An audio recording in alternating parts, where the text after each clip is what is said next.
Hi friends, welcome back to my channel. ಎಲ್ಲ ಹೇಗಿದ್ದೀರಾ? ನಾನು ಚೆನ್ನಾಗಿದ್ದೀನಿ. ಸಾರಿ, ನಾನು 15 ಡೇಸ್ ಆಯಿತು ಅನಿಸುತ್ತೆ ಯಾವುದೇ ವೀಡಿಯೋಸ್ ಹಾಕಿಲ್ಲ. ಯಾಕೆಂದರೆ ನಮ್ಮ ಮನೆ ಗೃಹ ಪ್ರವೇಶ ಇದ್ದಿದ್ದರಿಂದ ನಾನು ಅಲ್ಲಿ ಬ್ಯುಸಿ ಆಗಿಬಿಟ್ಟೆ. ಅದು ಸ್ವಲ್ಪ ಪರ್ಚೇಸಿಂಗು ಅದು ಇದು ಅಂತೆಲ್ಲ ಇತ್ತು. ಅದಕ್ಕೋಸ್ಕರ ಇನ್ನು ನೆಕ್ಸ್ಟು ಕಂಟಿನ್ಯೂಸ್ ಆಗಿ ವೀಡಿಯೋಸ್ ಹಾಕ್ತೀನಿ. ಇದು ನಮ್ಮ ಮನೆ ಗೃಹ ಪ್ರವೇಶಕ್ಕೆ ಅಂತ ನಾವು ಶಾಪಿಂಗ್ ಮಾಡಿದ್ದು ಕೆಲವು ವೀಡಿಯೋಸ್ ಅಷ್ಟೇ ಇದೆ. ಯಾಕೆಂದರೆ ಎಲ್ಲ ವೀಡಿಯೋಸ್ನೂ ನಾನು ಮಾಡ್ಕೊಂಡಿಲ್ಲ. ಶಾಪಿಂಗ್ ಮಾಡಬೇಕಾದ್ರೆ ಬ್ಯುಸಿ ಆಗಿದ್ದೆ. ಅದಕ್ಕೋಸ್ಕರ ನಮ್ಮ ಮನೆ ಗೃಹ ಪ್ರವೇಶ ಯಾವತ್ತಾಗಿದ್ದು, ಡೇಟ್ ಯಾವುದು ಎಲ್ಲನೂ ನಾನು ನೆಕ್ಸ್ಟು ವಿಡಿಯೋದಲ್ಲಿ ಹೇಳ್ತೀನಿ. ಮತ್ತು ಚಿಕ್ಕಪೇಟೆಯಲ್ಲಿ ನಾವು ಗೃಹ ಪ್ರವೇಶಕ್ಕೆ ಅಂತ ಸ್ವಲ್ಪ ಶಾಪಿಂಗ್ ಮಾಡಿದ್ವಿ. ಅದು ಏನಂದರೆ ಮಕ್ಕಳಿಗೆ ಬಟ್ಟೆ ಎಲ್ಲ ತೊಗೊಂಡು, ಬಟ್ಟೆ ಅಂದರೆ ಸ್ಯಾರಿ ತೊಗೊಂಬಿಟ್ಟು ಅದರಿಂದಲೇ ನಾನು ಲಂಗ ದಾವಣಿ ಸ್ಟಿಚ್ ಮಾಡಿಸಿದೆ. ಮತ್ತು ನಾನು ಸಹ ಸ್ಯಾರಿ ತೊಗೊಂಡೆ ನೈಟ್ಗೆ. ಮತ್ತು ಗೃಹ ಪ್ರವೇಶದ ಹಿಂದಿನ ದಿನವೂ ಸಹ ಪೂಜೆ ಇತ್ತು, ಅದಕ್ಕೊಂದು ಸೀರೆ, ಮತ್ತು ಬೆಳಗ್ಗೆಗೆ ಸೀರೆ ತೊಗೊಂಡೆ. ಇದು ನೋಡಿ ಗೃಹ ಪ್ರವೇಶದ ಕಾರ್ಡು.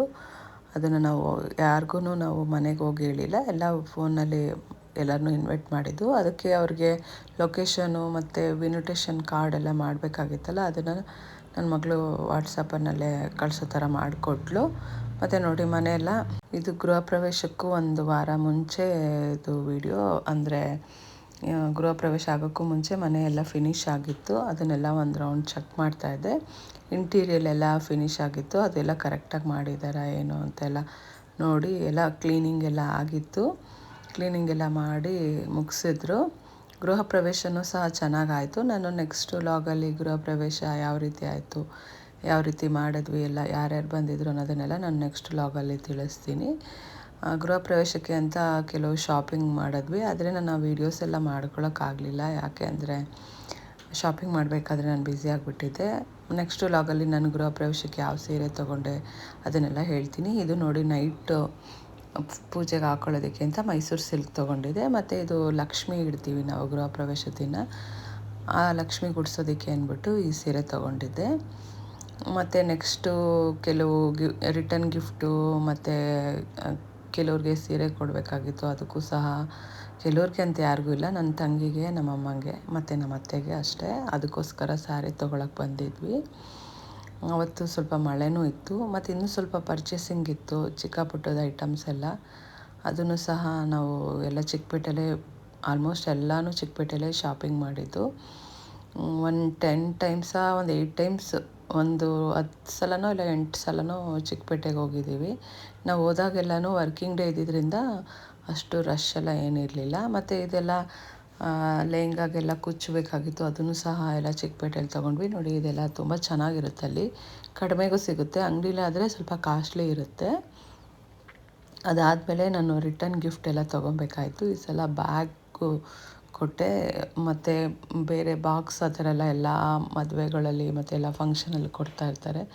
ಅದಕ್ಕೋಸ್ಕರ ಈ ಥರ ಪರ್ಸ್ ಥರ, ಅಂದರೆ ಹ್ಯಾಂಡ್ ಬ್ಯಾಗ್ ಥರ, ಅದು ಕೆಲವು ವಯಸ್ಸಾದವ್ರಿಗೆ ಒಂಥರ, ಮತ್ತು ಸ್ವಲ್ಪ ಅಂದರೆ ವಯಸ್ಸಾದವ್ರಿಗಿಂತ ಸ್ವಲ್ಪ ಹೆಂಗಾಗಿರೋರಿಗೆ ಬೇರೆ ಥರ ಹ್ಯಾಂಡ್ ವರ್ಕಲ್ಲಿರೋದು. ನಾನು ಒಬ್ಬಳೇ ಹೋಗಿದ್ದೆ. ಫಸ್ಟೇ ಅದನ್ನು ನಾವು ಐಡಿಯಾ ಮಾಡಿ ಏನು ಕೊಡೋದು ಅಂತ ನೋಡ್ಕೊಂಡಿದ್ವಿ. ತರೋದಕ್ಕೆ ಅಂತ ನಾನು ಮಾತ್ರ ಹೋಗಿದ್ದು.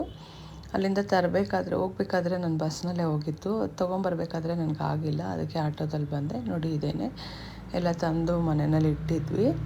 ಅದಾದಮೇಲೆ ಮತ್ತೆ ನೆಕ್ಸ್ಟ್ ವೀಕು ನಮ್ಮ ಮನೆಯವ್ರಿಗೆ ಪೂಜೆಗೆಲ್ಲ ಬಟ್ಟೆ ಬೇಕಾಗಿತ್ತಲ್ಲ, ಅವರು ಪಂಚೆ ಶರ್ಟ್ ಎಲ್ಲ ತೊಗೊಂಡಿರಲಿಲ್ಲ. ಅದಕ್ಕೆ ಅಲ್ಲೇ ಚಿಕ್ಕಪೇಟೆಗೆ ಹೋಗಿದ್ದು, ರಾಮರಾಜ್ಗೆ ಹೋಗಿದ್ವಿ. ಅಲ್ಲಿ ಅವರು ಪಂಚೆ ಶರ್ಟ್ ಎಲ್ಲ ತೊಗೊಂಡ್ರು. ಅವ್ರ ಅಪ್ಪನಿಗೆ ಎಲ್ಲರಿಗೂ ಸಹ ತೊಗೊಂಡ್ರು. ಮತ್ತು ಅಲ್ಲಿ ಬರೀ ಗಂಡಸ್ರಿಗೆ ಅಷ್ಟೇ ತೊಗೊಂಡಿದ್ದು. ಅದಾದಮೇಲೆ ಮತ್ತೆ ಕೆಲವು ಕೊಡೋರಿಗೆ ಸೀರೆ ತೊಗೊಬೇಕಾಗಿತ್ತಲ್ಲ, ಅದನ್ನು ಸಹ ತೊಗೊಂಡು ನಾವು ಬಂದ್ವಿ. ಯಾವ್ಯಾವ ರೀತಿ ಗೃಹ ಪ್ರವೇಶಕ್ಕೆ ರೆಡಿ ಮಾಡ್ಕೊಂಡ್ವಿ, ಯಾವ ರೀತಿ ಗೃಹ ಪ್ರವೇಶ ಆಯಿತು, ನಾವು ಯಾವ್ಯಾವ ರೀತಿ ಡ್ರೆಸ್ ಬ್ಲೌಸ್ ಎಲ್ಲ ಸ್ಟಿಚ್ ಮಾಡ್ಕೊಂಡಿದ್ವಿ, ಹೆಂಗಿತ್ತು ಅನ್ನೋದನ್ನು ನೆಕ್ಸ್ಟ್ ವ್ಲಾಗಲ್ಲಿ ನಾನು ಮುಂದೆ ಹೇಳ್ತಾ ಹೋಗ್ತೀನಿ. ನಿಮಗೆ ಈ ವಿಡಿಯೋ ಇಷ್ಟ ಆಗಿದ್ದರೆ ಲೈಕ್ ಮಾಡಿ, ಶೇರ್ ಮಾಡಿ, ಕಮೆಂಟ್ ಮಾಡಿ. ಪ್ಲೀಸ್ ಸಬ್ಸ್ಕ್ರೈಬ್ ಮಾಡ್ಕೊಳ್ಳಿ. ಯಾರೂ ಸಬ್ಸ್ಕ್ರೈಬ್ ಮಾಡದೆ ನೋಡ್ತಾ ಇದ್ದೀರಾ, ಪ್ಲೀಸ್ ಸಬ್ಸ್ಕ್ರೈಬ್ ಮಾಡ್ಕೊಂಡು ನೋಡಿ. ನೆಕ್ಸ್ಟ್ ವ್ಲಾಗಲ್ಲಿ ಹೇಗಿತ್ತು ಗೃಹ ಪ್ರವೇಶ, ಯಾವ ರೀತಿ ರೆಡಿ ಮಾಡಿದ್ವಿ ಅನ್ನೋದನ್ನು ತೋರಿಸ್ತೀನಿ.